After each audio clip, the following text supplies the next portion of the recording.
നമസ്കാരം, ഭാരത് ലൈവിലേക്ക് സ്വാഗതം. കേരളത്തിൽ ഇപ്പോൾ ഒരു രാഷ്ട്രീയ കാലാവസ്ഥയിൽ അങ്ങോട്ടും ഇങ്ങോട്ടുമൊക്കെ മാറ്റത്തിന്റെ കാലഘട്ടമാണ്. ഏതൊക്കെ രാഷ്ട്രീയക്കാർ എവിടൊക്കെയാണ് ചേക്കേറുക എന്ന് പറയാനേ കഴിയില്ല. സീറ്റ് കിട്ടാത്ത എല്ലാ രാഷ്ട്രീയക്കാരും അങ്ങോട്ടും ഇങ്ങോട്ടുമൊക്കെ മറുകണ്ഠം ചാടുന്നത് നമ്മൾ കണ്ടതാണ്. ആദ്യം BJP-യിലേക്കാണ് പലരും വന്നു തുടങ്ങിയത്. വൈക്കം MLA ആയ കെ അജിത്ത് BJP-യിലേക്ക് എത്തിച്ചേർന്നിട്ടുണ്ട്. വൈക്കത്തെ മുൻ MLA ആയിരുന്നു. 2 തവണ CPI സ്ഥാനാർത്ഥിയായി മത്സരിച്ച ആളാണ്. 2 തവണ CPI സ്ഥാനാർത്ഥിയായി മത്സരിച്ചാൽ മൂന്നാമത് സീറ്റ് കിട്ടില്ല എന്ന് അജിത്തിനറിയാം. അതുകൊണ്ട് തന്നെ ഇനി ആജീവനാന്തം മത്സരിക്കണമെങ്കിൽ BJP-യിലേക്ക് തന്നെ എത്തണം. ഏതായാലും BJP-യിൽ അങ്ങനെ ഒരു പതിവുണ്ട്. മത്സരിക്കുന്നവർ ജീവിതകാലം മുഴുവൻ മത്സരിച്ചുകൊണ്ടിരിക്കുകയാണ്. അതുകൊണ്ട് അങ്ങനെ പേടിക്കേണ്ടതില്ല. ഇവിടെ സേഫാണ് കുറച്ചുകൂടി. അതുകൊണ്ട് തന്നെ പല ഘട്ടങ്ങളിലും അതുപോലെ തന്നെ CPI-യിൽ നിന്നും ശ്രീനാദേവി കുഞ്ഞമ്മ കോൺഗ്രസിലേക്ക് എത്തിയിട്ടുണ്ട്. അത് പക്ഷേ സീറ്റ് മോഹിച്ചോ മറ്റൊന്നുമല്ല, ചില പ്രശ്നങ്ങളുടെ പേരിൽ അവരും നേതൃത്വവുമായി ഉണ്ടായ പ്രശ്നങ്ങളുടെ പേരിലാണ്. അതിൻ്റെ പേരിൽ അവരെ വലിയ രീതിയിൽ ബുദ്ധിമുട്ടിച്ചുകൊണ്ടിരിക്കുകയാണ് CPI എന്ന് നമുക്കറിയാം. പിന്നീട് ഇപ്പോൾ സജീവമായി കേൾക്കുന്ന 2 പേരുകൾ G. സുധാകരൻ്റെയും K. സുധാകരൻ്റെയും ഒക്കെയാണ്.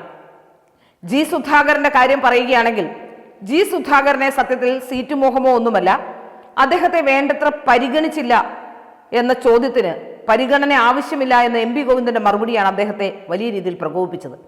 ഒരുപക്ഷെ മത്സര രംഗത്തേക്ക് പോലും അദ്ദേഹം ഉണ്ടാവുമായിരുന്നില്ല. പക്ഷെ ഒരു മത്സര രംഗത്തേക്ക് വരെ എത്തിക്കുന്ന രീതിയിലേക്ക് കാര്യങ്ങൾ വഷളാക്കിയത് CPM തന്നെയാണെന്ന് സംശയലേശമനെ പറയാൻ കഴിയും. പിണറായി വിജയൻ അടിമപ്പണി ചെയ്യുന്നവർക്ക് മാത്രമേ CPM-ൽ രക്ഷയുള്ളൂ എന്ന അവസ്ഥയുണ്ട്. MP ഗോവിന്ദനൊക്കെ അത്തരത്തിൽ കീഴ്പ്പെട്ട് ജീവിക്കുന്ന ആളാണ്. അതുകൊണ്ട് തന്നെ G. സുധാകരനെ പോലെ ഒരാൾ, പിണറായി വിജയനെ അനുസരിക്കാത്ത ഒരാൾക്ക് അവിടെ തുടരാൻ കഴിയില്ല. അതാണ് ഏറ്റവും വലിയ പ്രശ്നമായി മാറിയത്. മറ്റൊരു പ്രധാനപ്പെട്ട പ്രശ്നം വടകരയിൽ മത്സരിക്കുന്നതുമായി ബന്ധപ്പെട്ടുണ്ടായ ചില തർക്കങ്ങളുമായി ബന്ധപ്പെട്ട് ഷാഫി പറമ്പിലുമുണ്ട്. കഴിഞ്ഞ ദിവസം ഷാഫി പറമ്പിലിനോട് ഒരു മാധ്യമം നിങ്ങൾക്ക് MLA ആയിരിക്കാനാണോ MP ആയിരിക്കാനാണോ കൂടുതൽ സൗകര്യം എന്ന് ചോദിച്ചപ്പോൾ വളരെ ട്രിക്കിയായാണ് അയാൾ ആൻസർ പറഞ്ഞത്. അതിലേറ്റവും പ്രധാനമായി പറഞ്ഞത് തനിക്ക് MLA ആയിരിക്കാൻ തന്നെയാണ് ഇഷ്ടം, MP ആയത് കൂടുതൽ വൈഡർ ക്യാൻവാസിലേക്ക് മാറുന്നു എന്നുള്ളതാണ്. അതുപോലെ തന്നെയാണ് K. സുധാകരന്റെ കാര്യത്തിലും MP-മാരെ മത്സരിപ്പിക്കേണ്ട എന്ന തീരുമാനം എടുത്തിട്ടുള്ളത് കൊണ്ട് തന്നെ K. സുധാകരനും അവസരം നഷ്ടപ്പെടുകയാണ്. K. സുധാകരനെയൊക്കെ വെട്ടുന്നതിന്റെ പിന്നിൽ കൃത്യമായ രാഷ്ട്രീയമുണ്ടെന്ന് നമുക്കറിയാം. കഴിവും കാര്യപ്രാപ്തിയുള്ളവരെയും എല്ലാ രാഷ്ട്രീയ പ്രസ്ഥാനങ്ങളും വെട്ടും എന്ന കാര്യത്തിൽ ഒരു സംശയവുമില്ല. നട്ടലില്ലാതെയും അല്ലെങ്കിൽ അങ്ങനെ നേതാക്കന്മാർക്ക് വശപ്പെട്ടും വിടുപണി ചെയ്തുമൊക്കെ മാത്രമേ ഈ രാഷ്ട്രീയത്തിൽ പലർക്കും തുടരാൻ കഴിയുകയുള്ളൂ. കഴിവുള്ളവരെ അങ്ങനെ അംഗീകരിക്കുന്ന പ്രസ്ഥാനങ്ങൾ വളരെ കുറവാണ്. നോക്കൂ, ശ്രീനാദേവി കുഞ്ഞമ്മ എന്ന ഒരാൾ കേരളീയ പൊതുസമൂഹത്തിൽ ചർച്ച ചെയ്യപ്പെട്ടത് പോലും രാഹുലുമായി ബന്ധപ്പെട്ട വിഷയത്തെ തുടർന്നാണ്. പക്ഷേ എത്ര ഭംഗിയായി, എത്ര വൃത്തിയായി കേരളത്തിലെ പുരുഷന്മാർ രാഷ്ട്രീയം പറയുന്നതിൽ ഭംഗിയായി കാര്യങ്ങൾ അവതരിപ്പിക്കാൻ അവരുടെ കഴിവ്, അവരുടെ വിഷയങ്ങളിലുള്ള പാണ്ഡിത്യം, അതൊക്കെ ശ്രദ്ധിക്കപ്പെടേണ്ടത് തന്നെയാണ്. ഇങ്ങനെ പലരെയും പല ഘട്ടങ്ങളിലും പല സ്ഥലങ്ങളിലും ഇങ്ങനെ പാർട്ടിയിലേക്ക് അടുപ്പിക്കാതെയോ വേണ്ട അവസരങ്ങൾ നൽകാതെയോ ഒക്കെ വെച്ചിരിക്കുന്നുണ്ട്. K. സുധാകരന്റെ കാര്യത്തിലും അതുതന്നെയാണ് അവസ്ഥ. VD സതീശനും രമേശ് ചെന്നിത്തലയ്ക്കുമൊന്നും K. സുധാകരനെ ഒരിക്കലും നേതൃത്വത്തിലേക്ക് വരാൻ ഇഷ്ടപ്പെടില്ല. കാരണം ശക്തനായ ഒരു നേതാവാണ് K. സുധാകരൻ. കണ്ണൂരിലെ പ്രത്യേക രാഷ്ട്രീയ സാഹചര്യം നമുക്കറിയാം. കണ്ണൂരിലെ രാഷ്ട്രീയ സാഹചര്യത്തിൽ അവിടെ ആ പ്രതികൂല സാഹചര്യങ്ങളിൽ പൊരുതി നിന്ന ഒരൊറ്റ നേതാവേ ഉണ്ടായിരുന്നുള്ളൂ, അത് K. സുധാകരനാണ്. അതുകൊണ്ട് തന്നെ K. സുധാകരനെ ഒറ്റ രാത്രി കൊണ്ടാണ് KPCC പ്രസിഡന്റ് സ്ഥാനത്ത് നിന്നും മാറ്റിയത്. അന്ന് അദ്ദേഹത്തിന് നൽകിയ ഉറപ്പ് നിയമസഭയിലേക്ക് മത്സരിപ്പിക്കാം എന്നുള്ളതായിരുന്നു. അതിപ്പോ പാലിക്കപ്പെടാൻ കഴിയുന്നില്ല എന്ന അവസ്ഥയിലേക്കാണ്. K. സുധാകരന് അനാരോഗ്യമാണെന്നാണ് പാർട്ടി നൽകുന്ന വിശദീകരണം.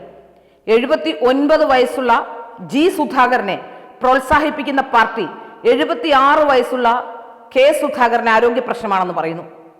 പാർലമെന്റിലേക്ക് യാത്ര ചെയ്യാൻ, അങ്ങനെയുള്ള വിഷയങ്ങൾക്ക് ഡൽഹിയിൽ പോയി വരാനൊന്നും അദ്ദേഹത്തിന് ആരോഗ്യ പ്രശ്നങ്ങൾ തടസ്സമല്ല താനും.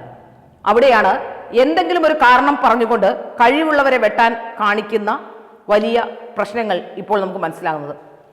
ഇപ്പൊ K. സുധാകരനെ BJP-യിലേക്ക് സ്വാഗതം ചെയ്തിരിക്കുന്നു എന്നാണ് മനസ്സിലാക്കാൻ സാധിക്കുന്നത്. അത് പത്മജ വേണുഗോപാലാണ് ഇപ്പോൾ സ്വാഗതം ചെയ്തിട്ടുള്ളത്. K. സുധാകരന്റെ നിലപാട് എന്താകും എന്ന് ഇനി നമുക്ക് അറിയേണ്ടതുണ്ട്. K. സുധാകരൻ നേരത്തെയും ഇത്തരത്തിൽ ചില ചർച്ചകൾ നടത്തിയതായി സൂചനകൾ ഉണ്ടായിരുന്നു.